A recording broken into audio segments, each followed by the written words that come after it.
কিছুদিন হলো একটা আপু আমাকে এই ড্রেসটার ছবি দিয়েছো, বলেছে আপু এই ড্রেসটা একটু কাটিং করে দেখাও না। তো আমার আসলে দিতে একটু লেট হয়ে গেছে। এই ড্রেসটা হচ্ছে কাপ্তান ড্রেস, খুবই সহজ একটা ড্রেস, শুধু সামনের পাটটা একটু ছোট, পেছনের পাটটা একটু বড়, এছাড়া আর কিছু না, আর এক্সট্রা হাতা লাগাইছে। তো ছবিটা ভালো করে দেখো, কাটিংটা দেখিয়ে দিচ্ছি। দেখো কাপ্তান ড্রেসগুলো খুবই সহজ, বরাবরই বলি এখনও বলি, কাপ্তান ড্রেসগুলো খুবই সহজ। এগুলো তো তেমন কোনো মাপ ছোপ নিয়ম কানুন তেমন কিছুই নেই, কিছুই নেই। টোটাল কথা হচ্ছে নর্মাল জামা যেভাবে ভাঁজ দেয় সেভাবেই ভাঁজ দিবা, তবে হাতার কাপড় আলাদা নিবা না, জাস্ট মাঝখান থেকে এভাবে নিবা, তাইলে পাশটা বড় থাকবে। এরপর তুমি তোমার পছন্দ অনুযায়ী তুমি কেমন পড়তে চাও সে অনুযায়ী গলার মাপটা নিবা। কলার দিতে পারবা, কলার দিতে পারবা, নর্মাল গলা দিতে পারবা, কোনো অসুবিধা নেই। জাস্ট মাঝখান থেকে গলার মাপটা নিয়ে নিবা। এই এই ঠিক আছে।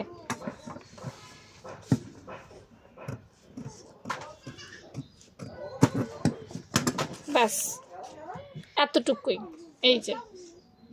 এই যে ড্রেসটা, ঠিক আছে।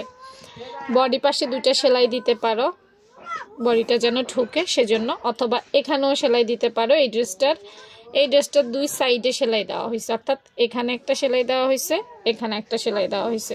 বডি ফিটিংস করলে এখানে দিবা, আর না হলে দুই সাইডে দিবা। এবার আসো দুই পাশে, এই যে এখানে দুইটা হাতা দিচ্ছে, দেখো এই।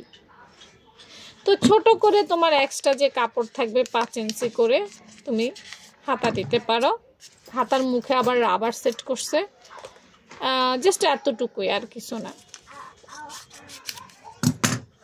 এই যে এখানে একটা হাতা দিছে, এক্সট্রা লাগাইছে, এখানে হাতা এক্সট্রা লাগাইছে, আর হাতার মুখে একটু রাবার দিয়ে দিয়েছে। আসলে কাটিংগুলা খুবই সহজ, তবে সেলাইয়ের প্রসেস তোমাকে জানতে হবে। সেলাইয়ের প্রসেস জানলে তুমি আরও ভালো করবে। হ্যাঁ, এই যে দেখো মাঝখান থেকে গলা কেটেছিল, যেটা তোমার এই স্কার্ফের জন্য দেখা যাচ্ছে না। আর এই যে সমান করে কাটা, দেখো এই সমান করে কাটা।